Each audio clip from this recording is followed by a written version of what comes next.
The first thing she knew was pain. Sharp, stabbing pain that ran from her temple down to her jaw, pulsing with each heartbeat. Then came the heat. Dry, merciless heat that pressed against her skin like a living thing. Her eyes fluttered open to a sky so blue it hurt to look at. Not a cloud in sight, just endless azure stretching beyond her comprehension. She tried to sit up, but the world spun violently, forcing her back down onto the hard-packed earth. Red dust coated her lips, gritty between her teeth. Her dress, what remained of it, was torn and stained with something dark that might have been blood. The fabric, once fine cotton by the feel of it, now hung in tatters around her bruised body. Where was she? More importantly, who was she? The questions hit her like physical blows, each more terrifying than the last. She searched her mind frantically, grasping for something, anything, a name, a face, a memory. But there was nothing. Just a vast, empty darkness where her past should have been. Panic rose in her throat, thick and choking. She forced herself to breathe slowly, to take stock of her surroundings. Red rocks jutted from the earth like broken teeth. Scraggly bushes dotted the landscape, their thorns catching the late afternoon sun. In the distance, mountains rose purple and hazy, their peaks lost in shimmer of heat. The desert. She was somewhere in the desert. A coyote's howl echoed across the emptiness, soon joined by another, then another, until the air filled with their eerie chorus. The sound made her skin prickle with ancient fear. Night was coming, and she was alone, injured, with no memory of how she'd gotten here. She tried to stand again, slower this time. Her legs shook like a newborn colt's, but she managed to stay upright. Her feet were bare, already blistered from the burning sand. How long had she been walking? How far had she come? The wind picked up, stirring the dust into small devils that danced across the barren landscape. It carried with it the scent of sage and something else. Smoke? Her heart leaped with hope. Smoke meant fire. Fire meant people. But as she turned in a slow circle, searching for the source, she saw nothing but wilderness stretching endlessly in every direction. The vastness of it made her feel small, insignificant, like a speck of dust that might blow away at any moment. She took a tentative step forward, then another.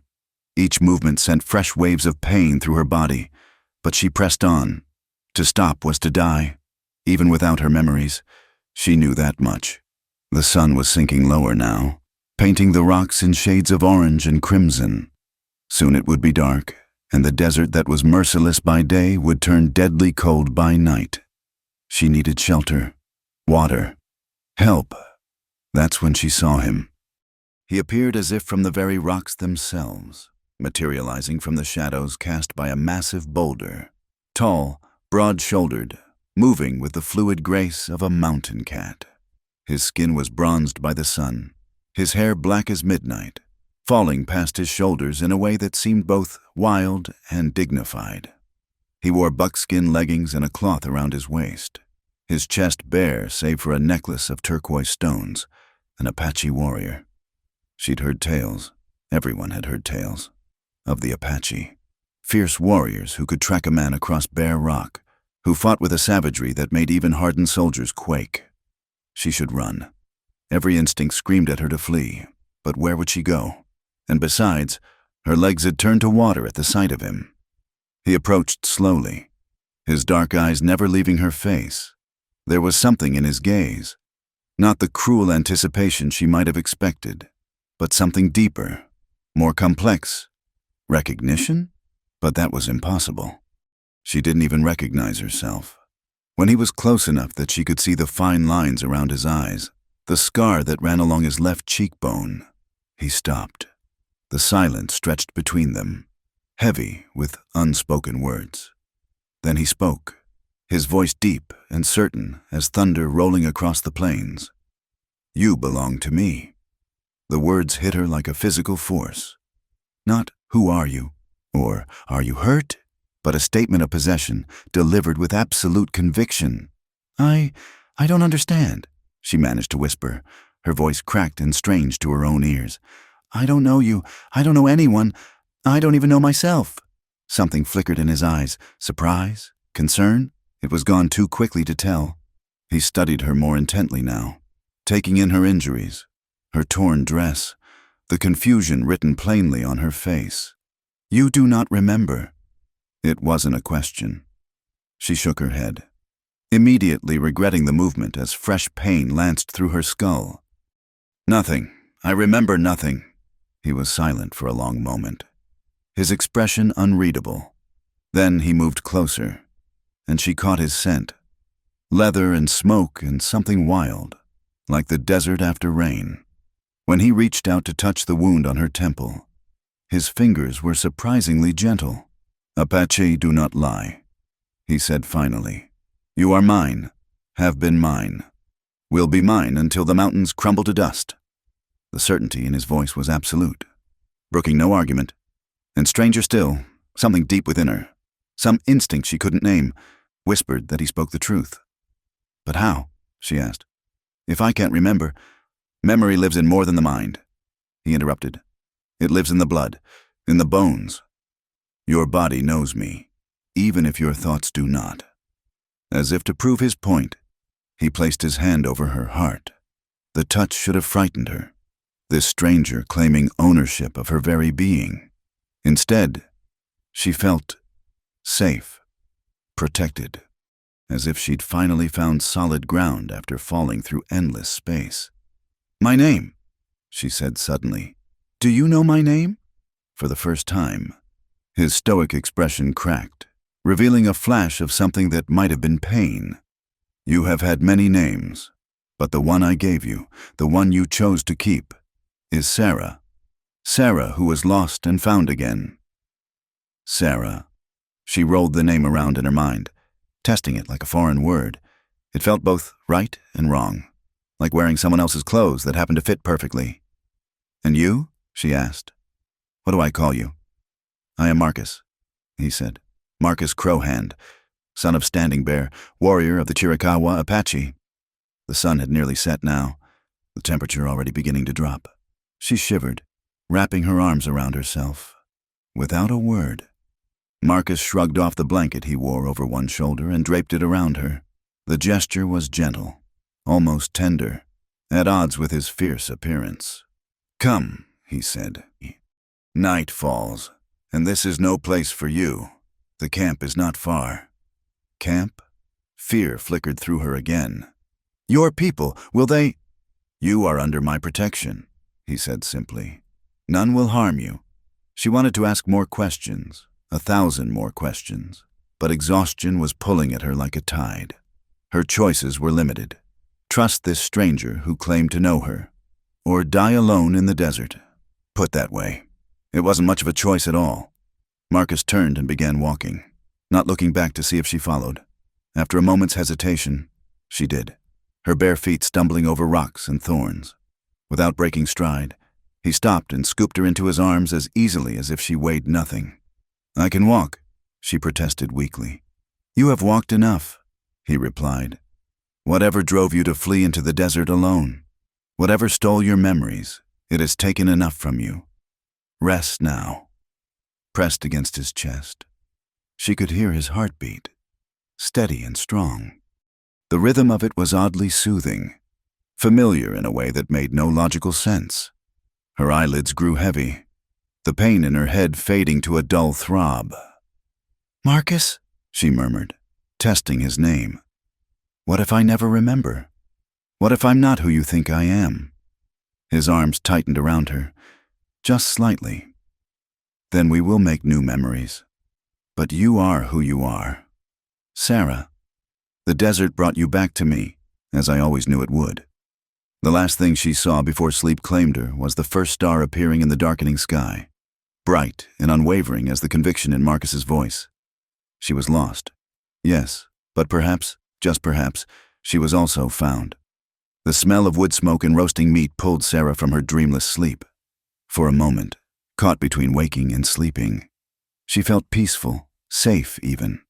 Then memory crashed back, the desert, the pain, the terrifying emptiness where her past should be, and the Apache warrior who claimed she belonged to him. Her eyes snapped open to find herself lying on a bed of soft furs inside what appeared to be a wickiup. a dome-shaped dwelling made of bent saplings covered with grass and hides. Firelight flickered through the entrance, casting dancing shadows on the walls. From outside came the sounds of life, voices speaking in a language she didn't understand, children laughing, dogs barking, the rhythmic thump of drums in the distance. She sat up carefully, pleased to find the dizziness had faded to a manageable level. Someone had tended her wounds. Her head was wrapped in clean cloth that smelled of herbs, and the worst of the cuts on her feet had been treated with some kind of salve. Her torn dress had been replaced with a simple shift of soft doe skin that fell to her knees. Taking a deep breath, she pushed aside the hide covering the entrance and stepped out into the Apache camp. The sight that greeted her stole her breath away. Dozens of wickiups dotted the landscape, arranged in loose clusters along a creek bed where cottonwoods provided shade. The camp nestled in a natural bowl formed by towering red cliffs, hidden from the outside world but open to the vast desert sky. Women worked over cooking fires, their hands busy with the endless tasks of daily life. Children ran between the dwellings, their laughter bright as birdsong. Men sat in groups, some working on weapons, others engaged in what appeared to be serious discussion, and every single person stopped what they were doing to stare at her. The weight of their gazes made her want to shrink back into the wickiup, but she forced herself to stand straight. She was already an outsider here. Showing fear would only make things worse. "You are awake." She turned to find Marcus approaching, carrying a wooden bowl. In the firelight, she could see him more clearly than she had in the desert. He was younger than she'd first thought, perhaps 30 winters, with the kind of face that had been carved by wind and sun into something harsh and beautiful. The scar on his cheek, she now saw, was part of a pattern of smaller scars that suggested a life of violence survived. "How long did I sleep?" she asked. "Through the night and most of the day. Here." He handed her the bowl, which contained a stew of meat and wild onions. "Eat. You need strength." She was hungrier than she'd realized. The first spoonful of stew sent warmth spreading through her belly, and she had to force herself not to wolf it down like an animal. As she ate, she became aware that the camp's attention had shifted. People were still watching, but more discreetly now, going about their business while keeping her in their peripheral vision. "They don't trust me," she observed. Marcus shrugged. "You are white." "The last time white people came to our camp, we lost 3 warriors and had to flee deeper into the mountains. Trust is earned, not given." "Then why did you bring me here?" He was quiet for so long she thought he wouldn't answer. Then, "Because you belong here, because I made a promise, because the spirits led you back to me when I had given up hope." Before she could ask what he meant, a woman approached them. She was perhaps 40, with silver threading through her black hair and eyes that missed nothing. She spoke rapidly to Marcus in Apache, gesturing occasionally at Sarah. Whatever she said made Marcus's jaw tighten. "This is Desert Flower," he said. "She is my father's sister and speaks for the women of our band. She says you bring danger to our people." Desert Flower switched to accented but clear English. "I remember you, white woman. Remember what happened before. You think because you wear our clothes now, you are one of us? You think because Marcus speaks for you, we forget." "I don't remember," Sarah said helplessly. "I want to remember, but—" "Convenient," Desert Flower spat. "To forget the pain you caused, to forget the— Enough." Marcus's voice carried the kind of authority that brooked no argument. "She has no memory. Would you punish her for what she cannot recall?" Desert Flower's eyes flashed. "The dead remember, even if she does not." With that cryptic statement, she turned and stalked away, leaving Sarah feeling more lost than ever. What had she done? What pain had she caused these people? "Come," Marcus said. "I will show you the camp. If you are to stay, you must learn our ways." As they walked, he pointed out the important features of the camp: where water was drawn, where waste was disposed of, which areas were for men and which for women. The drums she'd heard came from a group of young men practicing near the horse corral, their rhythm hypnotic and strange. The horses themselves were beautiful, painted ponies and solid bays, their coats gleaming with health. "Can you ride?" Marcus asked, noting her interest. She frowned, searching the empty corridors of her memory. "I think so. My body seems to know things my mind doesn't." He nodded as if this made perfect sense. "Tomorrow, we will see. Tonight, you rest and watch, learn." As the sun began to set, the camp transformed. The scattered groups coalesced around the central fire, families gathering for the evening meal. Children who had kept their distance now crept closer, their curiosity overcoming their wariness. One little girl, perhaps 5 years old, approached Sarah with the fearless confidence of the very young. "You have yellow hair," the child announced in English. "Like corn silk." Sarah touched her tangled locks self-consciously. She hadn't even thought to wonder what she looked like. "I suppose I do. My name is Little Rabbit. Mama says you're the woman who made Uncle Marcus sad." "Little Rabbit." A young woman hurried over, scooping up the child with an apologetic look. "Forgive her. Children speak without thinking." But the damage was done. Sarah looked at Marcus, who had gone very still. "Did I make you sad?" "The past is past," he said quietly. "What matters is now." But she could see the truth in his eyes, in the careful way he held himself around her, as if she might disappear again at any moment, whatever had happened between them. It had left scars deeper than the one on his cheek. As darkness fell, the drums took on a different rhythm, and an old man began to sing. His voice was cracked with age, but still powerful, rising and falling in patterns that seemed to pull at something deep in Sarah's chest. Others joined in, their voices blending into harmonies that were both foreign and achingly familiar. "What are they singing about?" she whispered to Marcus. "The old stories, how the world was made, how the people came to be, how we learned to live with the land instead of against it." He paused. "You used to love these songs, said they made you feel connected. Used to, past tense. Another piece of a puzzle she couldn't complete. Without warning, her vision blurred, not with tears, but with something else. Images flashing through her mind like lightning. A wiki-up decorated with symbols she somehow knew meant happiness and prosperity. Her own hands grinding corn on a metate, Marcus's face, younger, laughing at something she'd said. The same drums, the same songs. But she was part of the circle then, not watching from the outside. Then, as quickly as they'd come, the images vanished, leaving her gasping. "Sarah?" Marcus was holding her shoulders, his face concerned. "What is it?" I remembered something. Just flashes, but..." She pressed her palms against her temples. "I was here before. Part of this. But something happened. Something terrible." He went very still. Around them, the singing continued, but several people were watching them now with expressions that ranged from curiosity to suspicion. "Yes," he said finally. "Something happened, but not tonight. Tonight, you are here, and you are safe. The rest can wait." But Sarah wasn't sure it could. The fragments of memory had awakened something in her, a desperate need to know who she was, what she'd done, why she'd fled into the desert to forget.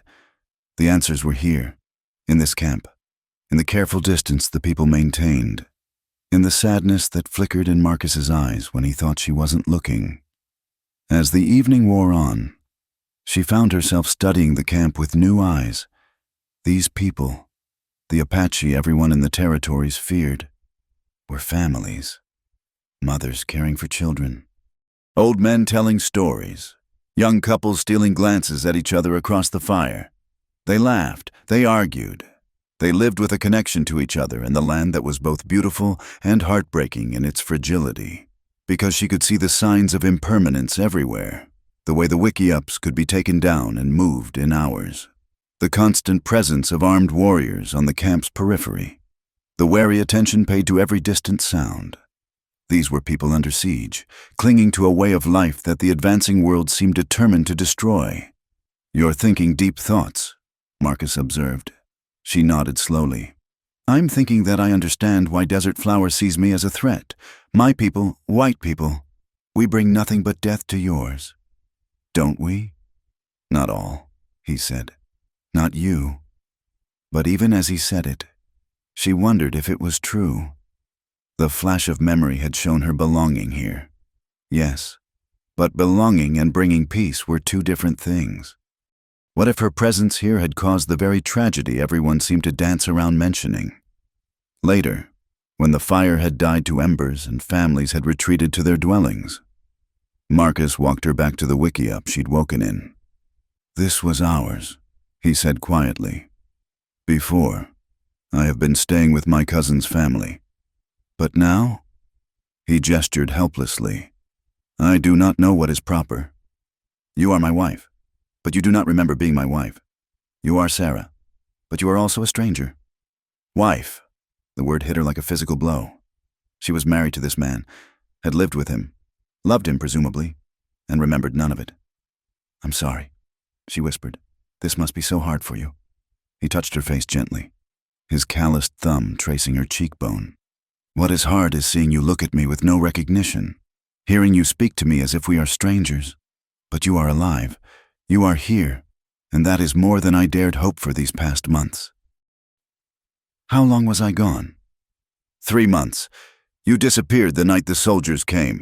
We found blood, torn clothing, signs of struggle. I searched for you until my father commanded me to stop, said you were surely dead. But I knew.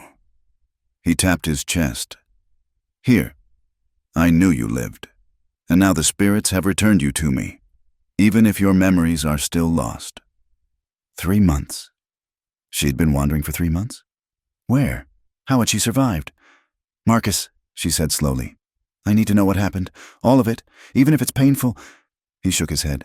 Not tonight. Tonight. You rest. Tomorrow, if you're stronger, I will begin to tell you. But Sarah, his expression grew serious. Some stories, once heard, cannot be unheard. Some truths cut deeper than any knife. Be certain you are ready. After he left, she lay on the familiar, unfamiliar furs, staring up at the smoke hole where stars glittered like scattered diamonds. Somewhere in the camp, a baby cried and was quickly soothed. A coyote called in the distance, answered by another. The night sounds of the desert wrapped around her like a blanket, and despite everything, the mystery, the fear, the weight of unremembered sins, she felt something she hadn't expected. She felt like she was home. Dreams came to her that night like scattered leaves on autumn wind. A white-painted house with green shutters. A piano in the corner of a parlor, its keys yellowed with age. The scent of roses drifting through an open window. A woman's voice, cultured and cold. Elizabeth, a lady does not raise her voice. Her own hands, younger, softer, practicing scales until her fingers ached. Elizabeth. The name echoed through her mind like a bell tolling in fog. She woke gasping, the pre-dawn air cold against her sweat-dampened skin. The wickiup was dark, save for the faint glow of embers in the fire pit. She lay still, trying to hold on to the fragments, but they slipped away like water through cupped hands, leaving only the ghost of rose perfume and the weight of a name that felt both foreign and familiar. Elizabeth. But Marcus called her Sarah. Outside, she could hear the camp beginning to stir, the soft voices of women starting the morning fires, the neighing of horses, the cry of a hawk circling overhead. She rose and dressed in the doeskin shift, still marveling at how natural the simple garment felt compared to the phantom memory of corsets and crinolines. Marcus was waiting outside, 2 cups of something that smelled of pine and herbs in his hands. His eyes searched her face with an intensity that made her look away. You remembered something, he said. It wasn't a question. She accepted the tea gratefully, using the ritual of drinking to organize her thoughts. A house, a piano, someone calling me Elizabeth. His jaw tightened almost imperceptibly. Elizabeth Whitmore. That was your name. Before what? Before you chose to stop being her. The tea was bitter on her tongue, but its warmth spread through her chest like courage. Tell me. He was quiet for a long moment, watching the sun paint the canyon walls in shades of gold and crimson. You came to the territory 3 years ago. Your father had business interests. A store in Tucson. Contracts with the army? You were expected to marry well, strengthen his connections. Fragments of memory flickered. A man's face, florid and self-important, reaching for her hand, the smell of whiskey and cigars, her own voice saying no and being ignored. But I didn't, she said slowly. No, you ran. A ghost of a smile touched his lips. Right into an Apache raiding party that had come to trade horses. You were terrified but trying not to show it. Chin up, back straight, like you were walking into a ballroom instead of facing warriors who could have killed you without thought. What happened? He set down his cup, his hands moving as he spoke, painting pictures in the air. I had come to trade, not fight, but when I saw you there, standing in the dust in your fancy dress, looking like a lost bird far from its nest, something in me recognized something in you. I told the others you were under my protection. Just like that. Not just like that. You fought me for 3 days, said you'd rather die than be some savage's captive. His smile grew wider at the memory. On the 4th day, you stopped fighting and started asking questions. By the 2nd week, you were learning our language. By the 2nd month, he paused, his expression softening. By the 2nd month, you said you'd found where you belonged. Sarah, Elizabeth, whoever she was, closed her eyes and tried to feel the truth of his words.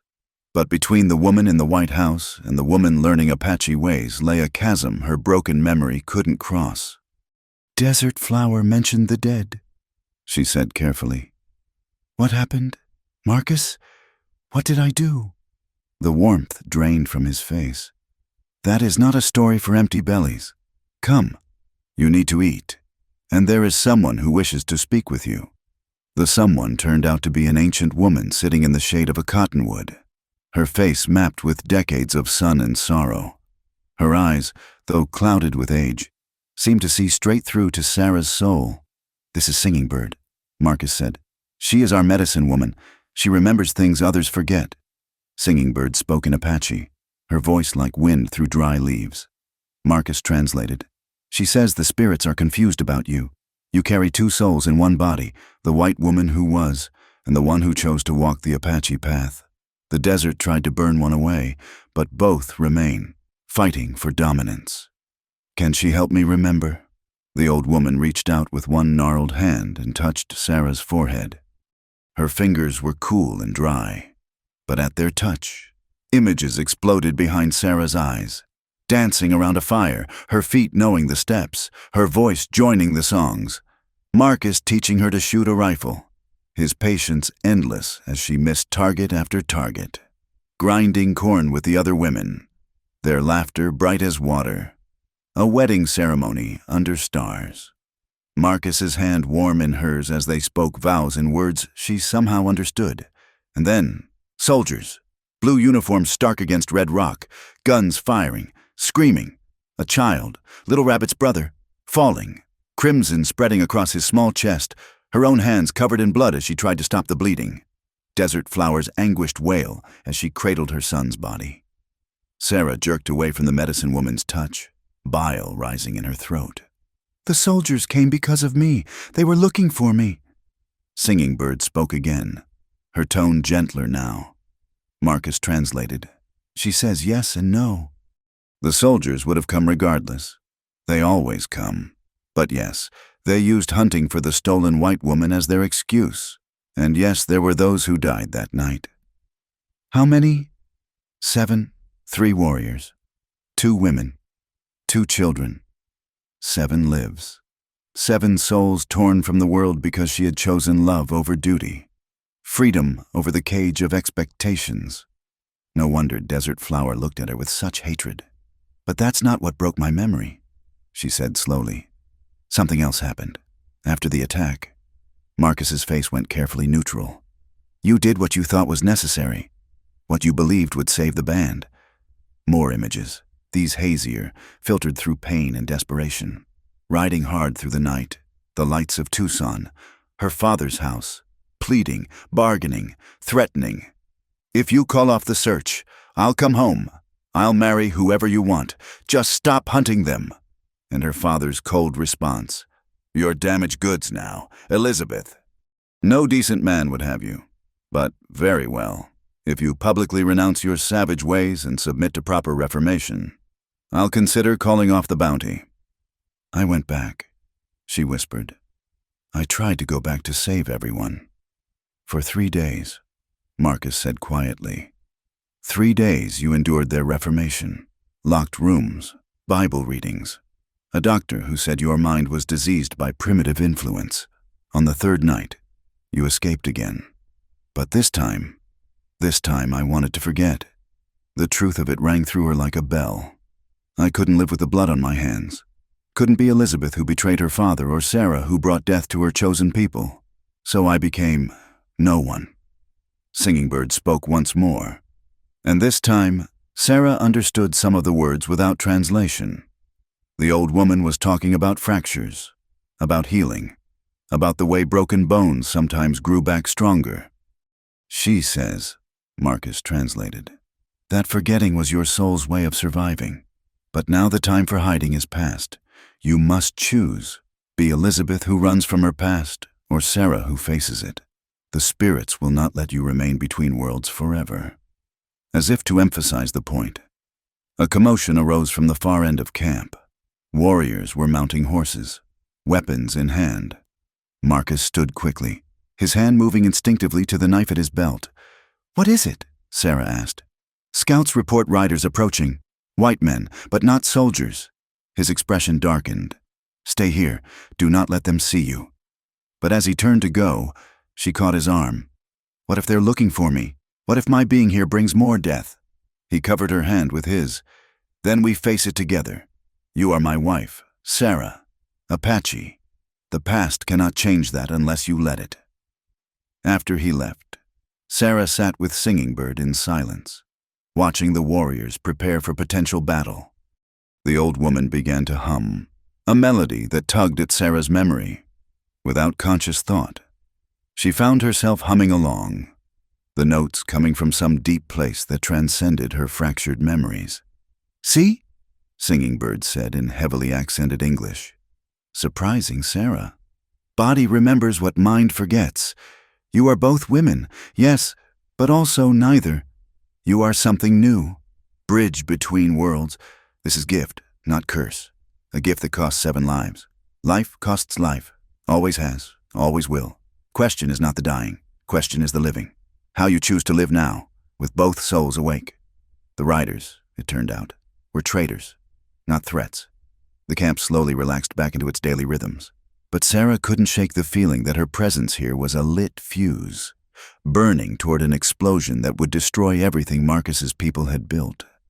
That evening, she found herself at the edge of camp, looking out at the desert that had swallowed her memories and spit her back out transformed.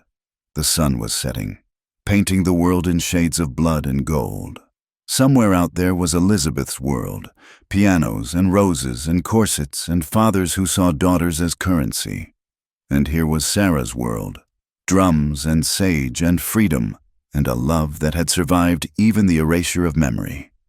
Marcus found her there, as she'd known he would. "I remember loving you," she said without turning. Not the details, not the days, but the feeling of it. Like recognizing a song even when you can't recall the words. "Is it enough?" His voice was carefully neutral, but she could hear the hope beneath it. "I don't know.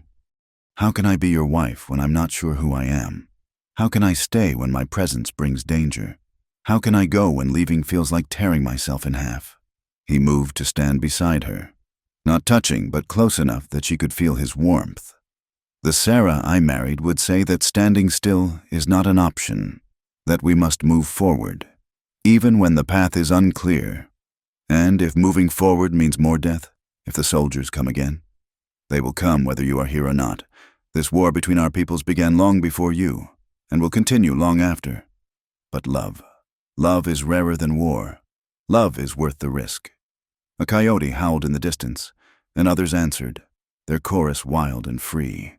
Sarah thought of the woman in the White House, practicing piano until her fingers bled, and the woman grinding corn with bleeding hands, trying to save a child. Were they the same person? Could they be? "Tell me about our wedding," she said suddenly. Marcus's face softened. It was autumn. The aspens had turned gold. You wore a dress my mother had made, white doeskin with blue beading. You spoke your vows in Apache, and even the elders were impressed. That night, we danced until dawn, and you said— He paused, swallowing hard. What did I say? You said you had been Elizabeth looking for Sarah your whole life, and finally found her. The words hit her like a physical blow, truth resonating in every syllable. She turned to face him fully. This man who had loved both versions of her, who waited still with patience she didn't deserve. I may never remember everything, she warned. I know. I may always be caught between worlds, as am I, as are all my people, living in the old ways while the new world closes around us. Desert Flower may never forgive me. Desert Flower's forgiveness is hers to give or withhold. I care only for yours, for yourself. Sarah. And yes, she was Sarah. Whatever Elizabeth's ghost might whisper, took a deep breath. Then I choose to stay, to face what comes, to be your wife again, even if I must learn how all over. His smile was like sunrise after the longest night. The woman I married would have chosen no differently. As they walked back to camp together, Sarah felt the weight of memory, both remembered and forgotten, settling around her like a familiar blanket. She was Elizabeth Whitmore, daughter of ambition and roses. She was Sarah, wife of Marcus Crowhand, adopted daughter of the Apache. She was both and neither, broken and whole, lost and found, and perhaps in this vast desert where boundaries blurred and identities shifted like sand, that was exactly who she needed to be. The morning sun cast long shadows across the camp as Sarah struggled with the bow Marcus had given her. Her third arrow went wide, missing the target, a piece of hide stretched between two posts by several feet. Behind her, she heard poorly suppressed giggles from the children who had gathered to watch.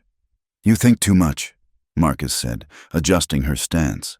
His hands on her shoulders were warm, familiar in a way that made her heart skip. The bow is not your enemy to be conquered.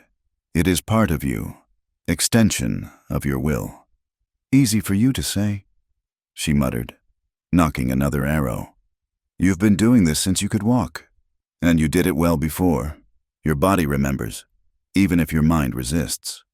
She drew the bowstring back, trying to feel what he meant. There was something there, a muscle memory that whispered of the right angle, the proper release. This time when she let fly, the arrow struck the outer edge of the target. The children cheered as if she'd performed a great feat. Better, Marcus said. Again. They had been at this for weeks now, Marcus patiently reteaching her the skills she'd lost along with her memories. Riding came back quickly. Her body indeed remembered the rhythm of moving with a horse rather than against it. The language returned in fits and starts, words bubbling up from some deep well when she least expected them. But it was the quiet moments that affected her most. Sitting with the women, learning beadwork patterns her fingers somehow knew, helping prepare meals with ingredients she could name in Apache but not English, falling asleep to the sound of Marcus's breathing and waking to find herself curved against his warmth as naturally as water finding its level. Sarah! Sarah! Little Rabbit came running, her face bright with excitement. The scouts found buffalo, a small herd, moving south. Father says we will hunt. Buffalo! The word sent a thrill through the camp. Fresh meat, hides for the coming winter, sinew for sewing, bones for tools. Sarah had heard the elders speak of the great herds that once darkened the plains, now grown scarce as white hunters killed them by the thousands for sport and profit. Will you ride with us? Marcus asked quietly. The question hung between them, heavy with meaning. Women sometimes joined buffalo hunts, but it was dangerous work.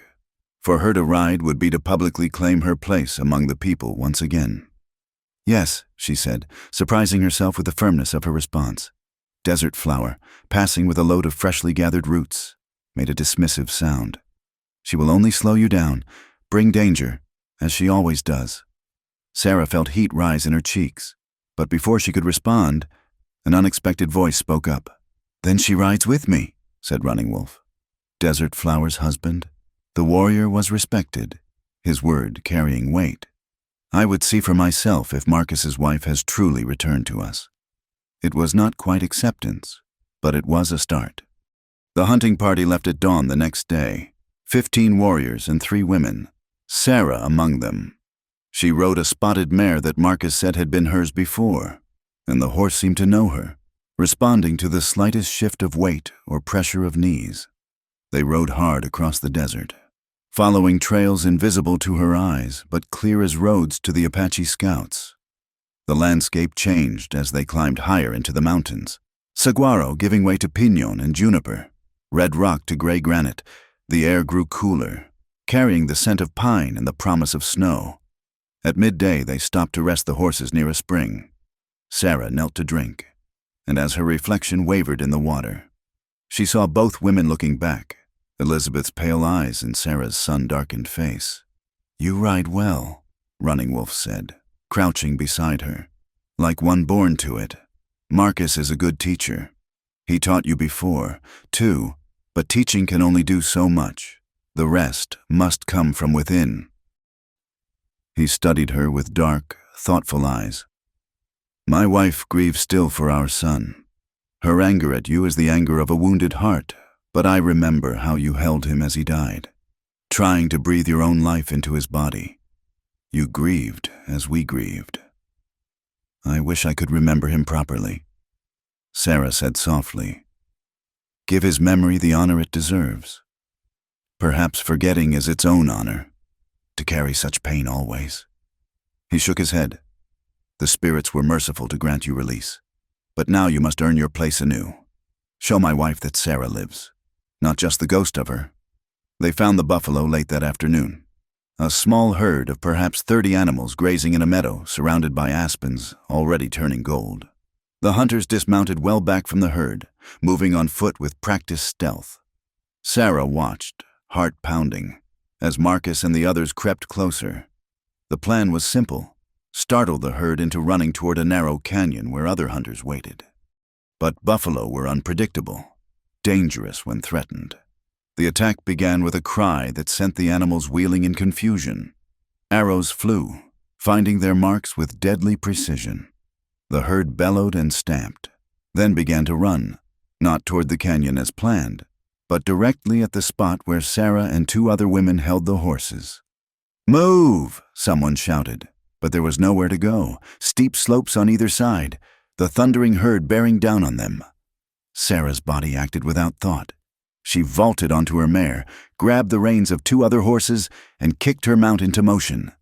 Not away from the buffalo, but at an angle, using the horses' movement to draw the herd's attention and shift their course. It was madness. The ground shook with the impact of dozens of hooves. Dust rose in choking clouds. A massive bull passed so close she could smell its musky hide, see the rage in its small eyes. For endless seconds she rode the edge of disaster, one stumble away from being trampled. Then the herd swept past, funneled by her desperate gambit into the killing ground where the hunters waited. She pulled up, gasping, her whole body shaking with delayed terror. Marcus reached her first, pulling her from the saddle into a fierce embrace. "Foolish woman," he breathed against her hair. "Brave, foolish woman." "I remembered," she gasped.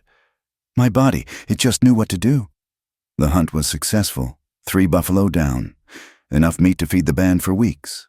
But it was Sarah's actions that the hunters spoke of around the fire that night. Even Desert Flower looked at her with something that might have been grudging respect. "You rode like one of the horse people," Running Wolf said, "using the old name for the Apache. Perhaps you are more of us than even you know." As they prepared the meat for transport, work that would take all night and into the next day, Sarah found herself working beside Desert Flower. For a long time they cut and wrapped in silence, their hands performing the ancient rhythm of survival. Finally, Desert Flower spoke. "My son loved your stories, the ones about the girl who lived in the moon." Sarah's hands stilled. A memory surfaced, sitting with a small boy whose eyes were bright with fever, spinning tales to distract him from pain. "He was brave," she said softly. "Braver than any warrior." "Yes," Desert Flower's voice was thick. He was. They worked in silence again. But it was a different silence. Not forgiveness, perhaps, but acknowledgement. They were two women who had loved the same child, who carried the same grief, even if one remembered it more clearly than the other. That night, as the work continued by firelight, Marcus taught her the hunting songs, prayers of gratitude to the buffalo's spirit, promises that no part would be wasted. Sarah found her voice joining the others, the Apache words coming easier now, as if each day peeled back another layer of forgetting. "Look," Marcus said suddenly, pointing to the sky. A meteor streaked across the darkness, followed by another, then another, a shower of falling stars that made everyone stop and stare. The elders murmured that it was a good sign, a blessing on the hunt and on the changes coming to the band. "My grandmother used to say falling stars were souls traveling between worlds," Marcus said quietly. "Perhaps one of them is yours, finally choosing which world to call home." Sarah leaned against him, feeling the solid warmth of his presence. "I think I already have." But even as she said it, she noticed something that made her blood run cold. On the distant ridge, barely visible in the moonlight, the silhouette of a lone rider, watching, waiting. "Marcus," she whispered. He followed her gaze, his body tensing. "I see him. He has been there since sunset." "Soldiers?" "No, something else." He called softly to Running Wolf, who nodded and melted into the darkness with two other warriors. They continued working, pretending nothing was amiss, but Sarah could feel the camp's alertness, the way hands stayed close to weapons. When Running Wolf returned an hour later, his expression was grim. "The rider is gone, but I found this." He held up a piece of paper, folded and sealed. Even in the firelight, Sarah could see her name, her white name, written across it in familiar handwriting, with trembling fingers. She broke the seal and read, "Elizabeth, your father is dead, murdered by Apache raiders 3 days ago. You are needed in Tucson immediately to settle affairs. If you do not come, everything will be lost.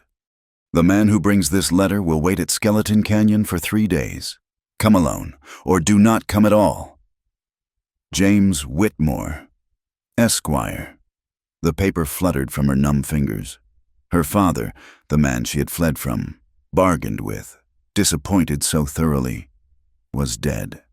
And somehow, she was certain with a cold clarity that had nothing to do with memory, that his death was connected to her flight, her choices, her existence balanced between two worlds. "What does it say?" Marcus asked. She told him, watching his face harden with each word. "It is a trap," he said flatly. "You will not go. If I don't, they'll come looking. You know they will. And this time," she didn't need to finish, "this time, the soldiers wouldn't stop at 7 deaths.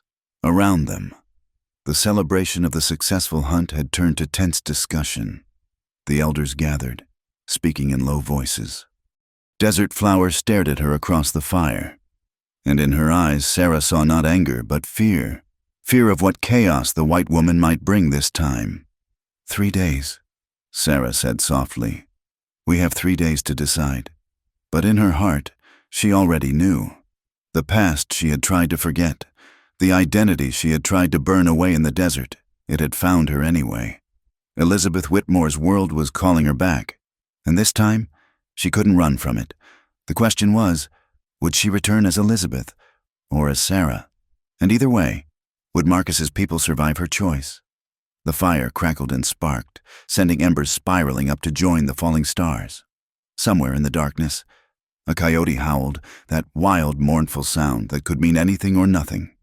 Sarah pressed closer to Marcus, trying to memorize his warmth, his strength, the steady beat of his heart. 3 days.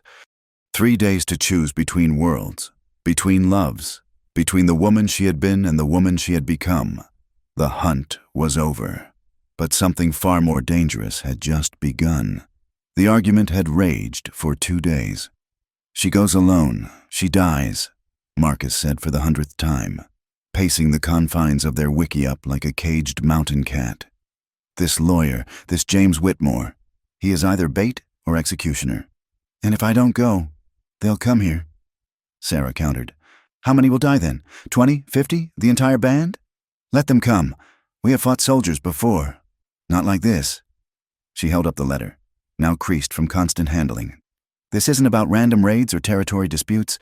This is about me specifically. My father is dead, supposedly killed by Apache. They'll want blood for blood. Outside, she could hear the camp preparing for possible flight. Wiki-ups being reinforced or made ready to dismantle quickly. Supplies being cached, weapons cleaned and counted. The celebration of the buffalo hunt had turned to grim preparation for war. On the morning of the third day, as pink dawn light painted the canyon walls, Sarah made her decision. She dressed carefully in the white woman's clothes that someone had saved from her arrival, a simple calico dress, worn but serviceable. The fabric felt strange against her skin after months in doeskin, restrictive and foreign. You look like a ghost, Marcus said from the doorway. Maybe I am. Maybe Elizabeth Whitmore died in that desert, and this is just her shade, going back to settle debts. He crossed to her in 2 strides, cupping her face in his hands. You are Sarah, my wife. That will not change, whatever clothes you wear or whatever name they call you. I'll come back, she whispered. You say this, but your eyes say goodbye. Before she could respond, commotion erupted outside. Scouts were riding in hard, and their news spread through camp like wildfire. Raiders, not soldiers, but a mixed band of white outlaws and Mexican bandits had attacked a freight wagon 2 valleys over. The smoke could be seen rising in the distance. This is it, Running Wolf said grimly. While we watch one threat, another strikes from behind. Sarah felt the pieces clicking into place with horrible clarity. It's not coincidence. They knew the letter would divide our attention, make us vulnerable. All the more reason you cannot go, Marcus said, but Desert Flower spoke up, surprising everyone. No, she must go, but not alone. She looked at Sarah with those dark, knowing eyes. I will go with her. You? Sarah couldn't hide her shock. I know the white man's ways, lived at the mission school for 3 years as a child, before I escaped back to my people. I speak their language. Know their tricks. Her mouth twisted in a bitter smile. Besides, if this is trap meant to kill the woman who brought grief to our band, better I'm there to see it spring. It was decided quickly after that. Sarah and Desert Flower would ride to Skeleton Canyon, while the warriors dealt with the raiders. It was a division of forces that left everyone vulnerable, but there seemed no choice. As they prepared to leave, Singing Bird approached with a small leather pouch. Wear this, she said, tying it around Sarah's neck. For protection and for remembering who you are, no matter what clothes you wear. The ride to Skeleton Canyon took most of the day. Desert Flower set a punishing pace, and they spoke little, each lost in their own thoughts. The landscape grew increasingly desolate, bare rock and sparse vegetation, the bones of the earth showing through like a warning. They smelled the camp before they saw it. Coffee and bacon, the particular mixture that marked white men in Apache territory. As they crested the final ridge, Sarah counted 4 men lounging around a fire, rifles within easy reach. A 5th man sat apart, reading from a leather-bound book. That one, Desert Flower murmured. The reader. He has the look of a man who uses words as weapons. Indeed. James Whitmore looked exactly like what he was, a frontier lawyer who had learned that in lawless lands. The law was whatever you could enforce. Thin, well-dressed, despite the rough surroundings, with clever eyes that missed nothing. Wait here, Sarah said. No, we go together or not at all. They rode down slowly, hands visible and empty. The men around the fire scrambled for weapons, but Whitmore raised a languid hand. Gentlemen, please, we are expecting the lady. His gaze shifted to Desert Flower. Though I must say, your choice of companion is interesting, Elizabeth. My name is Sarah, she said, dismounting with as much dignity as the dress allowed. Is it? How modern of you. Whitmore set aside his book, the Bible, she noted with bitter irony. Though I suppose a woman who would abandon civilization for savagery might call herself anything. State your business. Desert Flower said coldly. You did not bring us here to discuss names? Whitmore's eyebrows rose. My, an educated savage. Will wonders never cease? He stood, brushing dust from his coat. Very well. To business. Your father, Elizabeth, is indeed dead, shot through the heart with an Apache arrow during what witnesses describe as an unprovoked attack on his ranch. Witnesses, Sarah repeated. How convenient.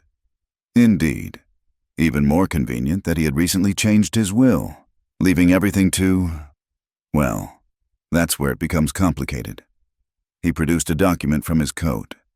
You see, your father was many things, but sentimental was not among them. When you chose your alternative lifestyle, he had you declared legally dead. Sarah felt the ground shift beneath her feet. Dead? Oh, yes, a lovely funeral. I'm told closed casket, naturally, given the circumstances of your supposed demise. But here's where it becomes truly fascinating. Someone has been contesting that declaration, providing proof that Elizabeth Whitmore lives, albeit under degraded circumstances. Who? Why, your former fiancé, of course, Mr. Randolph Carrington. He's been quite persistent in asserting that you're alive and that your marriage contract, signed by your father, remains valid. The name hit her like a physical blow. Randolph. Images flashed, soft hands that held too tight, whiskey breath, eyes that looked at her like she was merchandise to be acquired. He can't, she began. Oh, but he can, and has, in fact, he's offered a substantial reward for your return, dead or alive, though he naturally prefers alive. Whitmore smiled, a cold expression that never reached his eyes. These gentlemen here are quite interested in collecting that reward. Desert Flower's hand moved subtly toward the knife at her belt. Sarah caught her eye, shook her head slightly. What do you want? Sarah asked. I want nothing. I am merely executing your father's actual will, which requires your presence, your living presence, to be read and enacted. You see, despite declaring you dead, he left provisions, just in case his wayward daughter should surface. More convenient circumstances. Your father was a man who prepared for all contingencies, including, it seems, the possibility that you might need incentive to return to civilization. Speak plainly, Desert Flower demanded. Whitmore's smile widened. Very well. The will contains 2 provisions. If Elizabeth presents herself within 30 days of his death, she inherits everything. The trading posts, the contracts, the considerable fortune he accumulated. If she does not, or if she is genuinely dead, everything goes to building a military fort specifically designed to pacify the local Apache population. Sarah's blood ran cold. He wouldn't. Oh, he would and did. Quite detailed plans. Actually, the location, the armaments, the bounties to be offered for Apache scalps. Your father may have failed to control you in life, but he was determined to have the last word in death. The men around the fire were growing restless, hands drifting toward weapons. Sarah recognized the look in their eyes, greed warring with violence, held in check only by Whitmore's promise of easier money. And if I come with you, she asked, then you sign the papers, claim your inheritance, and prevent a rather efficient military installation from being built in the heart of Apache territory. Of course, there is the small matter of Mr. Carrington's claim, which you no doubt represent. I represent many interests. Sometimes they align. Sometimes they conflict. In this case, he shrugged elegantly. Mr. Carrington is willing to be reasonable. Sign the marriage contract, and he'll ensure the will is executed in everyone's favor. Refuse, and you'll let these men collect the bounty. Desert Flower finished. I am merely a lawyer. Madam, I don't let anyone do anything. I simply present options and observe choices. Sarah looked at the men, at their eager faces and ready weapons, then at Desert Flower, whose eyes held a message she couldn't quite read. Finally at the mountains where, somewhere, Marcus was fighting raiders who might or might not be connected to all this. I need time to think, she said. Of course. You have until sunset. Then these gentlemen's patience expires, and we return to Tucson with or without your cooperation." They were given a corner of the camp, watched but not immediately threatened. Desert Flower waited until the men were distracted by their meal before speaking in rapid Apache. "This is bigger than you. That fort, it would destroy us." "I know. You must go with them." Sarah stared at her. "After everything, you're telling me to go? I am telling you to think like Apache, not like white woman. Sometimes the hunter must walk into the trap to spring it." Desert Flower's expression was fierce. "You think my husband and I never spoke of you, never wondered why you came to us just when the pressure to sell our land grew strongest. Your father wanted our territory. You were to marry Carrington to seal the deal. Instead, you ran to us." "I didn't know." "No, but the spirits did. They brought you to us for a reason." She gripped Sarah's shoulders. "Go, sign their papers, then use their own laws against them. You would not be the first Apache to learn the white man's game." "I'm not Apache," Sarah whispered. "No? Then what are you? The woman who rode into Buffalo Herd to save others, who learned our ways and spoke our words, who chose death over betraying us?" Desert Flower's voice softened. "My son called you aunt, in our way. That makes you family. Family protects family, whatever the cost." The sun was sinking low when Sarah stood and walked to where Whitmore waited. "I'll come," she said, "but on conditions. You're hardly in a position.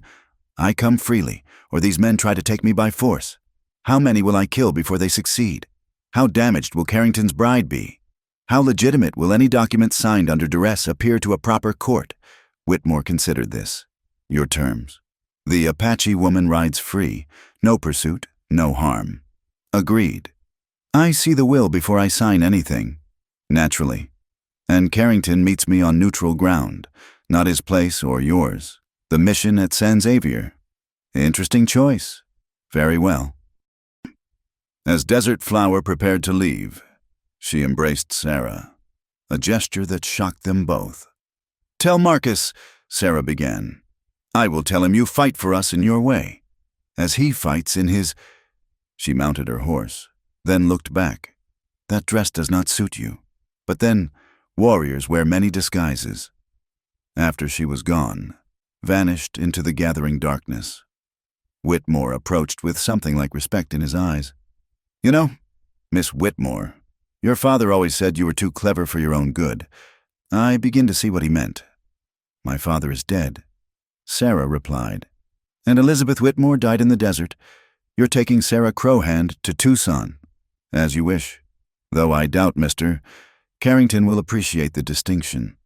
As they prepared to leave at first light, Sarah touched the pouch Singing Bird had given her. Inside, she could feel small objects, stones, perhaps, or bones, protections and reminders. She thought of Marcus, wondered if he was safe, if he would understand why she had to go. The men Whitmore had hired watched her with hungry eyes, seeing only the bounty she represented. They didn't see the woman who had learned to shoot Apache style, to track and hunt and survive. They saw a prize in a calico dress. Let them, she thought. Desert Flower was right. Sometimes the best way to spring a trap was to walk into it with eyes wide open. As they rode out of Skeleton Canyon, Sarah looked back once at the mountains that held everything she loved. Somewhere up there, her people, and yes, they were her people, were fighting for survival against enemies seen and unseen.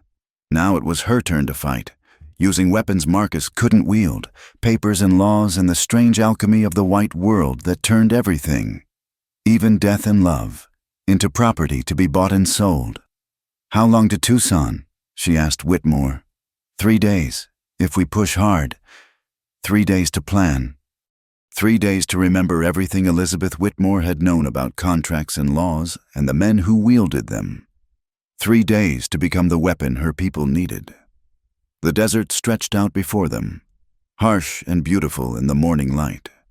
Overhead, a hawk circled, crying out in the voice of the hunt. Sarah straightened in her saddle, ignoring the unfamiliar constraint of the dress, the weight of the choice she'd made. She was riding to war, just as surely as Marcus and his warriors. The only difference was her battlefield would be drawing rooms instead of canyons, and her weapons would be the very laws meant to destroy her people. The mission bells of San Xavier tolled as Sarah stood in the courtyard, watching dust devils dance across the desert floor. 3 days in Tucson had shown her how much had changed, and how much remained the same. Her father's house stood empty, his blood still staining the study floor. The town whispered of Apache raids and murdered settlers, building fury that would soon demand vengeance. And through it all, memories had returned in a flood that threatened to drown her. She remembered everything now. The night she'd fled her father's house in her wedding dress. Randolph passed out drunk in the parlor. The desperate ride into Apache territory. Marcus finding her, saving her, teaching her a different way to be human. The soldiers coming, the blood, her desperate bargain with her father, and his cold manipulation even then. Wool gathering, my dear. She turned to find Randolph Carrington approaching across the courtyard. 3 years had not been kind to him. His face showed the ravages of drink and dissipation, though his clothes remained expensive. Behind him, Whitmore carried a leather portfolio. "Mr. Carrington," she said coolly. "So formal. And here I thought we'd be past such things, given our intimate history." His eyes traveled over her, possessive and calculating. "Though I must say, your time among the savages has given you a certain wild quality, most becoming." "State your terms." He laughed, a sound like broken glass. "Direct. I like that. Very well. You signed the marriage contract your father and I negotiated. We wed within the week. You gain your inheritance. I gain a wife and her fortune. And together we ensure that no military fort disrupts the highly profitable trade routes I've established with certain Mexican interests." Trade routes. Understanding dawned. "You're running guns." "Such an ugly term. I prefer to think of it as facilitating commerce. The Apache pay well for rifles. The Mexicans pay well for Apache scalps. And I profit from both sides." He smiled at her expression. "Oh, don't look so shocked. Your father understood business.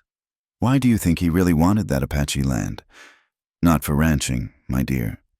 For the passages through the mountains, the hidden routes that avoid federal inspection. My father would never. Your father built his fortune on army contracts gained through bribery and intimidation. Did you think those government beef supplies were honestly sourced? Half-starved cattle mixed with horse meat, sold at premium prices to feed soldiers protecting settlers from the very raids his policies encouraged." Whitmore opened the portfolio, spreading documents on a stone bench. "It's all here, in his own hand. Quite damning, really." Sarah's mind raced. Her father, corrupt. Randolph, profiting from bloodshed. And somewhere in between, the truth that might save or damn them all. "Show me the will," she said. Whitmore produced the document with a flourish. She read it carefully, her heart sinking with each paragraph. It was exactly as he'd said: sign away her freedom, or see a fort built that would destroy Marcus's people. But there, in the 3rd paragraph, she found what she was looking for. The language was precise, legal, and contained a loophole her father had probably never considered. "I'll need time to review this with my own counsel," she said. Randolph's hand shot out, gripping her wrist. "You'll sign now. Or what?" She met his eyes steadily. "You'll kill me? Then you get nothing. You'll force me. Invalid contract. Face it, Randolph, you need my willing cooperation, and that means giving me what I want, which is 3 days, and a visit to the territorial governor. Impossible. Then we have nothing to discuss." She pulled free of his grip. "I know you killed my father, Randolph, arranged for him to be shot with Apache arrows to fuel the coming war. What I don't know is why he was meeting with you that night." His face went pale, then flushed with anger. "You can't prove." "I don't need to prove it. I just need to suggest it to the right people. Unless we renegotiate my terms this time." Whitmore cleared his throat. "Perhaps we should all calm ourselves. Miss Whitmore, Mrs. Crowhand, Whoever you are, surely you see that cooperation benefits everyone. Sign the marriage contract, prevent the fort, gain a fortune. Everyone wins. Everyone except the Apache. They're dying anyway, Randolph said brutally. Disease, war, starvation. It's just a matter of time. At least this way, some might survive. Under your boot. Under my employment. I need scouts. Guards for the trade routes. Your husband's people are the best. Think of it as evolution, adaptation, the strong serving the stronger. Sarah turned away, sickened. But in his words, she heard opportunity. If Randolph truly needed Apache scouts, if he was dependent on their knowledge of the hidden paths. I need to pray, she said suddenly. Alone. Give me an hour in the mission church. Randolph started to protest, but Whitmore intervened. It's a reasonable request. We'll wait outside. 1 hour. Miss Whitmore. The church was cool and dim, candles flickering before painted saints who watched with empty eyes. Sarah knelt, not to pray, but to think. The pouch singing bird had given her pressed against her chest, and she pulled it out, spilling its contents into her palm. 4 items: a piece of turquoise, a hawk feather, a spent rifle cartridge, and, her breath caught, her wedding ring. The simple silver band Marcus had placed on her finger under the stars. She must have left it behind when she fled to bargain with her father. You saved it, she whispered. He insisted. She spun to find Desert Flower emerging from the shadows. How? You think you're the only one who can sneak into town. I've been watching since you arrived. Marcus sent me. Is he safe? The raiders. Defeated. It was a test to see our strength. When we proved stronger than expected, they retreated. Desert Flower sat beside her on the pew. He wants to come for you. He can't. Tell him. Sarah stopped, overwhelmed. Tell him I remember. Everything. Tell him I know what I have to do. Which is? Sarah held up the wedding ring. Elizabeth Whitmore is dead. The law says so. But Sarah Crowhand, legal wife of an Apache warrior, adopted member of the tribe. She has certain rights under territorial law, rights that supersede any contract Elizabeth's father might have made. Desert Flower's eyes widened. You would claim citizenship as Apache? I would claim what I am, what I chose to be. Sarah slipped the ring onto her finger. But I need witnesses, Apache witnesses who will testify that my marriage is real, my adoption genuine. They will never believe us. They will if it's in their interest. Sarah stood, pacing the narrow aisle. Randolph needs Apache cooperation for his smuggling routes. The governor needs peace to attract Eastern investment. The army needs to show they can negotiate, not just fight, and I need to protect my people. Your people. Desert Flower smiled, the first genuine warmth Sarah had seen from her. Yes, I begin to see. Can you get word to Marcus? Already done. He rides as we speak, with the elders and Singing Bird. They will be here by dawn. Then I need to survive until dawn. Sarah looked at the church doors, where shadows moved, her captors, growing impatient. Randolph won't wait much longer. Then give him what he wants, or seem to. Desert Flower produced a small bottle from her pouch. Sleeping draught, Singing Bird's recipe, a few drops in wine, and a man sleeps like the dead for hours. Sarah took the bottle, hope kindling. If I can delay the signing until tonight, insist on dinner to discuss terms. I will be watching. If you need help, light a candle in the east window. Desert Flower melted back into shadows as the church doors opened. Your hour is up, Randolph announced. Have you made your decision? Sarah rose, letting him see the ring on her finger. His face darkened. What game is this? No game, simply a reminder of who I am, and what I'm worth. She walked past him into the courtyard. I'll sign your contract. Randolph, but not as Elizabeth Whitmore. Then as whom? As Sarah Crowhand, recognized member of the Chiricahua Apache, acting to protect her tribe's interests. You want Apache scouts? I'll guarantee them. You want safe passage through the mountains? I'll arrange it, But in exchange, the fort plans die.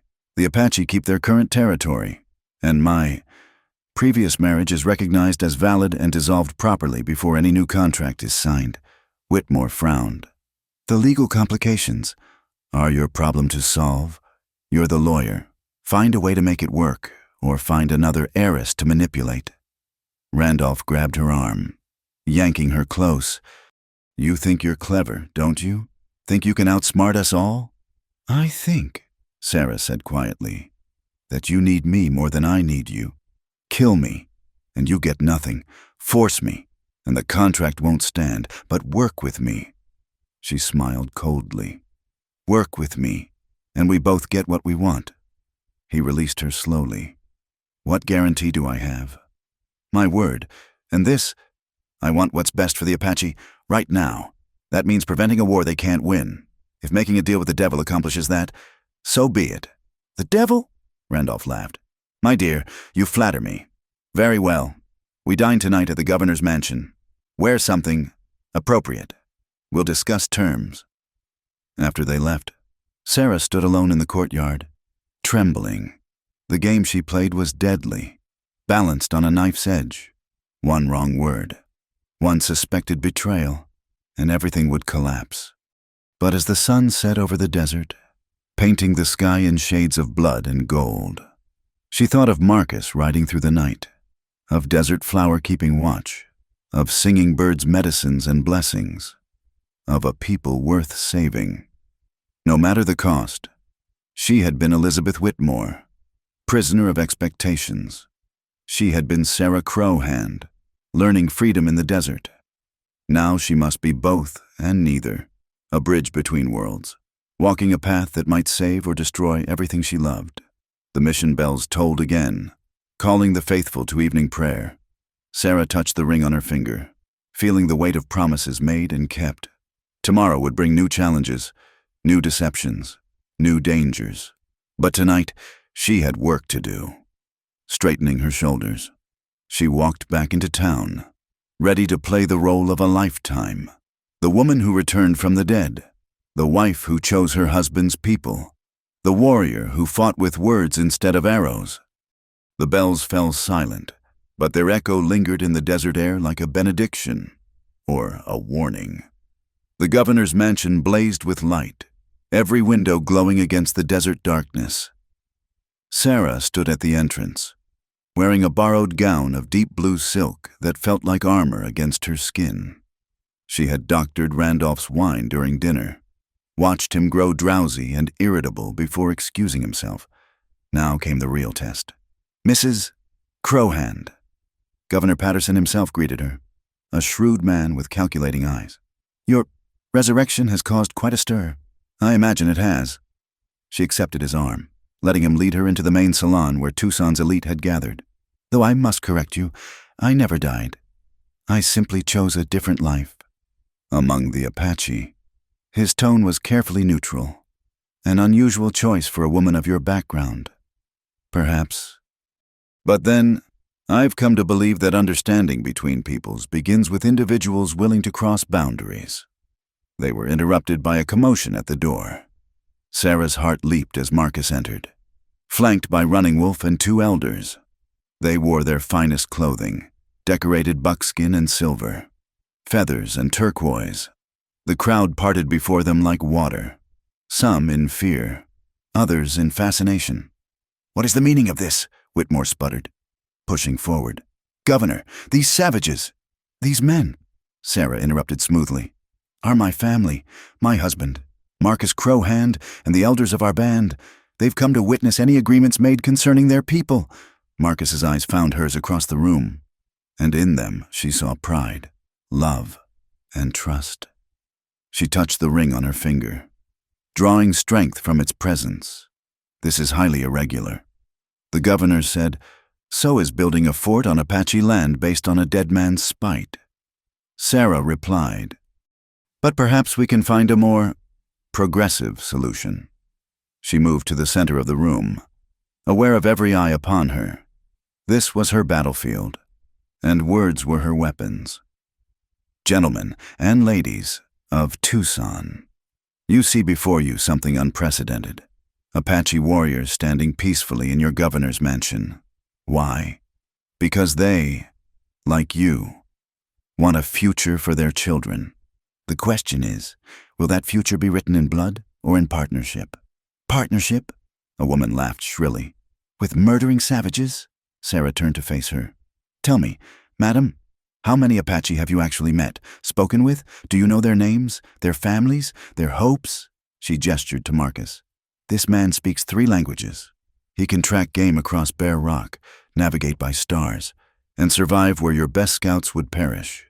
Is that savagery or skills we might learn from? Pretty words, Randolph slurred from the doorway. Fighting the sleeping draft's effects. But Apache killed your father. No, Sarah said clearly. You did. The room erupted. Randolph lunged forward but stumbled, the drug finally overwhelming him. As he collapsed, papers spilled from his coat, damning documents he'd foolishly carried, including correspondence about the murder plot. Interesting reading, Whitmore murmured, gathering the papers with professional interest. It seems Mr. Carrington has been quite busy. Gun running, murder, forged documents. Sarah seized the moment. Governor Patterson, I propose a different path. The Apache need resources and protection from encroachment. The territory needs peace and skilled scouts for the growing trade routes. Why not formalize what already exists informally? Meaning, official recognition of Apache territorial rights in exchange for certified scouts and guides. My inheritance would fund a trading post on neutral ground, managed jointly by Apache and white representatives. Instead of a fort to wage war, we build a bridge for commerce. The elders had been listening carefully, Running Wolf translating in low tones. Now one of them, White Eagle, stepped forward. The white woman who is also Apache speaks wisdom, he said in accented but clear English. We do not wish to see our children starve or die in endless war, but neither will we vanish like smoke. If there is a path between these fates, we will walk it. Governor Patterson studied them all, Sarah bridging 2 worlds. The Apache leaders dignified in their traditional dress. The crowd of townspeople torn between fear and curiosity. The federal government would never approve, he said finally. The federal government is 3,000 miles away, Sarah countered. By the time they object, we'll have proven it works. Success has a way of silencing critics. And if it fails, then we're no worse off than we are now, with war brewing and blood on the horizon. Marcus moved to stand beside her, his presence solid and reassuring. My wife speaks truth. The Apache no change comes like the river. We can be swept away or learn to navigate its currents, but, his eyes hardened, we will not be penned like cattle or hunted like animals. This offer stands tonight only. Tomorrow, if refused, we return to the mountains and wait for the war you seem determined to bring. It was a masterful play. Offer partnership while reminding them of the alternative. Sarah saw the governor calculating, weighing options. There would need to be conditions. Patterson said slowly, guarantees, oversight. Of course, but equal oversight. Apache and white, neither having dominance. Sarah pressed her advantage. Think of it, governor. You could be the man who brought peace to the territory, the leader who found a new way forward. History would remember you kindly. She could see the ambition kindle in his eyes. Yes, Patterson was a politician above all, and the promise of legacy was powerful bait. I would need to see a formal proposal, he said. Detailed plans, legal framework, funding guarantees. You'll have them by week's end. Sarah promised. Mr. Whitmore, I trust you'll assist with the legal aspects? After all, with Mr.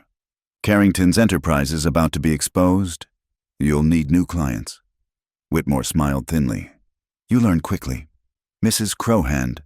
Very well, I believe I can craft something, mutually beneficial. The evening progressed strangely after that.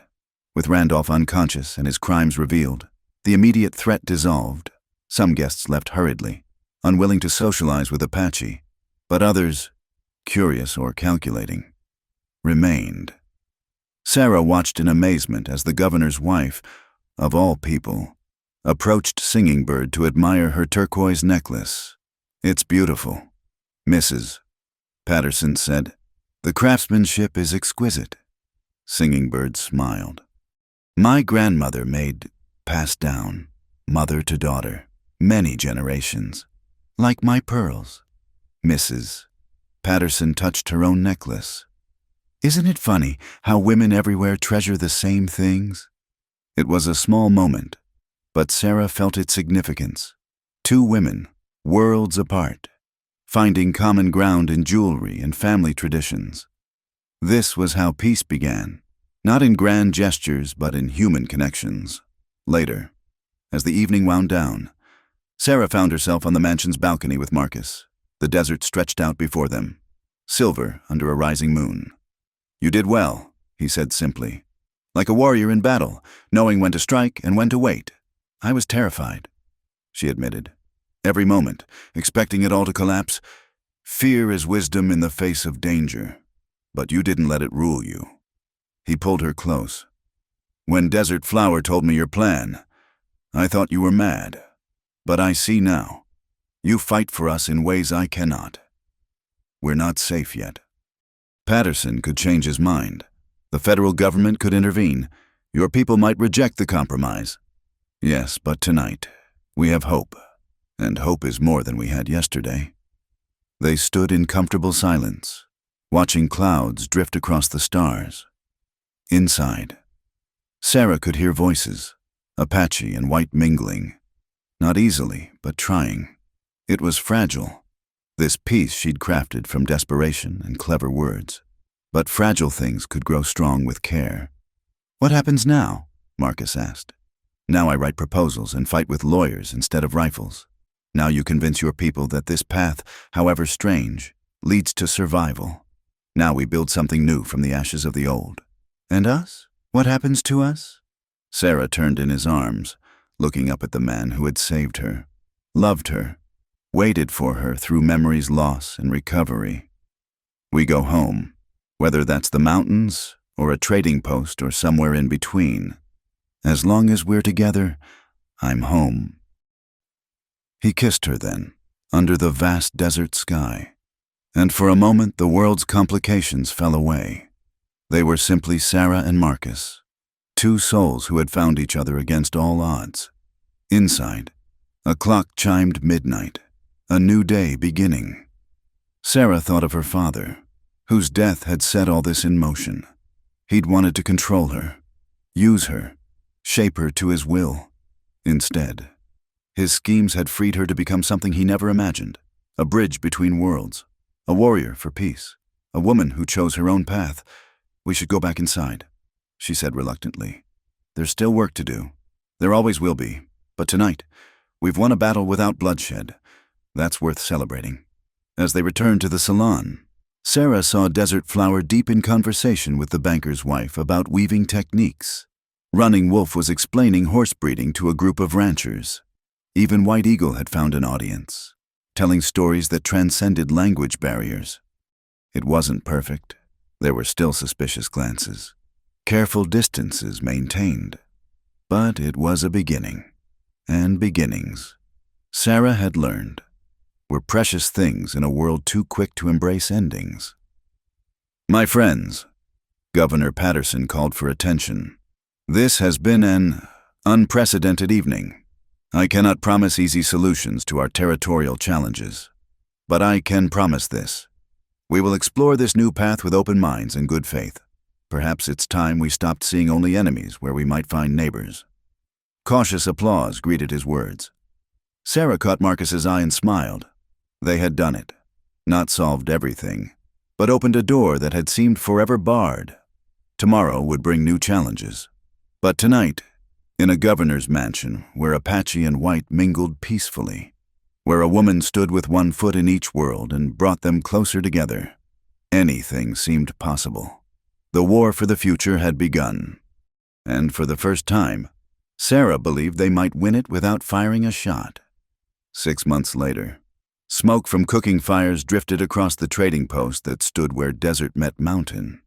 It was a simple structure: adobe walls, wooden beams, wide porches that provided shade, but it represented something far greater than its humble appearance suggested. Sarah stood on the porch, watching as an Apache family traded beautifully woven baskets for flour and coffee. At the next counter, a white rancher negotiated with Running Wolf for horses. The scene that would have been impossible a year ago now unfolded daily, still fragile but growing stronger. "The book's balance," Marcus said, joining her with the ledger. "First time this month we show profit." A small one, Sarah noted, but she was smiling.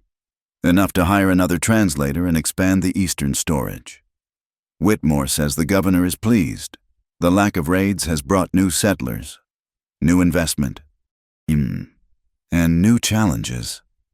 She nodded toward a group of young Apache men lounging near the corral, their expressions sullen. "Not everyone is happy with our compromise. Change is never easy. Some see trading with whites as surrender, and some whites see trading with Apache as treason." She'd received her share of cold shoulders in town, anonymous letters calling her worse than a traitor.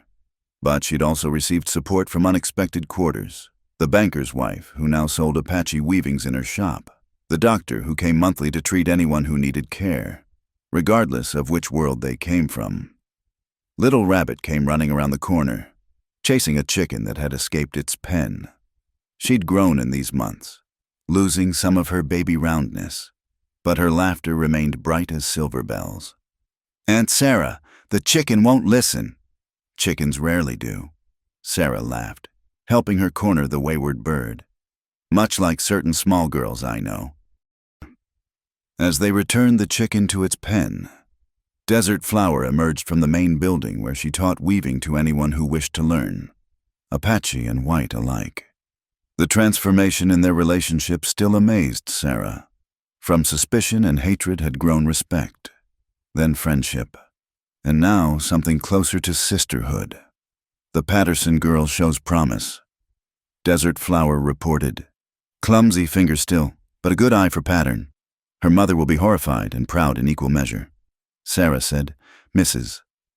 Patterson's eldest daughter had scandalized society by insisting on learning savage crafts, but her enthusiasm had inspired others." A dust cloud on the horizon announced new arrivals. Sarah shaded her eyes, then smiled. "The survey team returns." The government surveyor had been mapping the official boundaries of Apache territory, land now protected by law rather than force alone. It wasn't all the land they'd traditionally roamed, but it was secure, recognized, defendable in white courts as well as Apache custom. As the team drew closer, Sarah saw Marcus riding alongside the surveyor, pointing out landmarks. Her husband had become invaluable to such efforts. His knowledge of the land combined with his growing understanding of maps and legal boundaries, making him a perfect liaison. But it was the figure riding behind them that made Sarah's breath catch. Singing Bird, who rarely left the main camp, sat proudly on a gentle mare. "Grandmother," Sarah called, using the Apache term of respect. "What brings you here?" The old woman dismounted with surprising agility. "Dreams," she said simply. "Dreams say important things happen today. Good things, difficult things. I come to see." Before Sarah could ask what she meant, another commotion arose. A military detachment approached from the opposite direction, a sight that still made everyone tense, hands moving instinctively toward weapons that were no longer constantly needed. The officer leading them was young, crisp in his blue uniform. He dismounted and approached Sarah with evident nervousness. "Mrs. Crowhand, I'm Lieutenant Morrison. I have dispatches from Washington." Sarah's stomach clenched. They'd known this day would come, the federal government finally taking notice of their territorial experiment. "Good news or bad?" "Lieutenant." "That depends on your perspective." "Ma'am." He handed her the sealed documents. "Perhaps we should discuss this privately." "No," Marcus said, joining them. "What concerns one concerns all. We have no secrets here." Sarah broke the seal and read, her emotions swinging wildly as she absorbed the contents. When she finished, she had to read it again to believe it. "They're not shutting us down," she said slowly. They want to expand the program. Use our model in other territories where conflict threatens. The young lieutenant nodded. The Secretary of the Interior is particularly interested. Apparently, our reports of reduced violence and increased commerce caught attention at the highest levels. They're sending a delegation to observe and learn. Learn, Desert Flower repeated with dry humor. The Great Father in Washington wants to learn from us? Times change, the lieutenant said earnestly. Not everyone back east sees only one solution to the Indian problem. Some believe coexistence is possible, because we've proven it. Sarah said, still stunned. We've actually done it. But Singing Bird was shaking her head. Not done. Beginning. Now comes harder part, keeping balance when many eyes watch. When some want us to fail. She was right, of course. Success brought its own challenges. There would be those who saw their peace as a threat to the established order, who profited from conflict and feared cooperation. Let them come, Marcus said firmly. We'll show them what Apache and whites can build together. As the sun began its descent toward the mountains, the trading post took on its evening rhythm, families gathering for meals, the mix of languages creating a unique melody. Sarah found herself by the fire pit where both Apache and white children listened to White Eagle tell stories, ancient tales that belonged to this land long before boundaries were drawn on maps. You should be proud, Lieutenant Morrison said, joining her. What you've accomplished here. It gives hope that maybe we don't have to repeat the mistakes of the past. I didn't do it alone, Sarah replied, watching as Marcus helped a settler repair his wagon wheel while the man's son peppered him with questions about tracking. It took courage from both sides, people willing to see enemies as potential friends. Still, you walked between worlds when no one else could, or would. Sarah touched the ring on her finger, thinking of all the paths that had led to this moment. Elizabeth Whitmore, sheltered and trapped.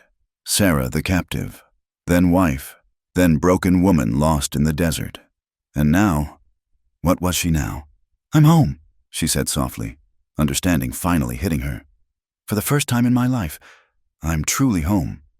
As if summoned by her words, people began gathering in the central courtyard. Apache drums appeared, and someone brought out a fiddle. Music rose into the twilight, not Apache or white, but something new, born from the mixing of traditions. Marcus appeared at her elbow. Dance with me, always, she laughed, letting him lead her into the courtyard where others were already moving to the hybrid rhythm. Desert Flower danced with her husband, their movements telling the story of survival and adaptation. The Patterson girl tried to follow Little Rabbit's steps, stumbling but laughing. Even Lieutenant Morrison was coaxed into attempting what he called the strangest Virginia reel I've ever seen. As she spun in Marcus's arms, Sarah saw Singing Bird watching from the porch, a satisfied smile on her ancient face. The old woman caught her eye and nodded once. Acknowledgement, blessing, recognition of dreams fulfilled. The stars emerged one by one, those same stars that had witnessed her wedding, her flight, her return, under their eternal gaze. Two peoples who had been taught to fear each other created something unprecedented, not perfect harmony, but honest attempt at understanding. No regrets? Marcus asked as the music slowed. Sarah thought of all she'd gained and lost, the price paid in blood and tears for this fragile peace. She thought of her father, whose schemes had ultimately led to something he never could have imagined, of the 7 who died that terrible night, whose sacrifice now meant something more than tragedy. No regrets, she said firmly. Only gratitude. The fire burned low as the evening wound down. Families began departing for their homes, some to wickiups in the Apache camp, others to houses in the growing settlement, a few to the rooms above the trading post itself. The mixing wasn't complete, might never be complete, but it was real. Sarah and Marcus stood together as the last dancers departed, looking out at what they'd built. Tomorrow would bring new challenges, the government delegation to prepare for, young hotheads on both sides to calm, the constant work of maintaining trust where suspicion had ruled for so long. But tonight, in this place between worlds where Apache drums and settler fiddles created new music, where children played together without seeing enemies, where a woman who'd lost herself had found her purpose. Tonight, peace felt possible. The old ones say the world is always ending and always beginning, Marcus murmured. Today I understand. We are the ending of one story and the beginning of another. Sarah leaned into his warmth, drawing strength from his presence as she always had. Then let's make it a story worth telling. Above them, a shooting star streaked across the desert sky, not falling this time, but rising, blazing a trail of light into the infinite darkness. Sarah remembered another night of falling stars, when she'd been lost between identities. Now she knew who she was. Sarah Crowhand, bridge between worlds, keeper of unlikely peace, proof that love could overcome the deepest divisions. In the silence of the desert night, with her husband's arms around her and her chosen family sleeping safely nearby, she finally understood what Singing Bird had meant. Memory lived in more than the mind. It lived in the choices made each day, the connections forged, the future built from fragments of the past. She had woken in 1875 with no memory, claimed by an Apache warrior she didn't recognize. Now she stood in 1876, fully herself, having chosen that claim and made it truth. The journey between those points had been harder than any desert crossing, but it had led her home. And in this vast, wild land where anything could happen, where courage mattered more than convention and love could conquer fear, home was enough. Home was everything. Thank you for listening to this Wild West love story. Where are you enjoying this tale from? Please comment below and let's connect. Don't forget to subscribe to From Wild West channel and share your thoughts about Sarah and Marcus's journey. Your support means everything to us.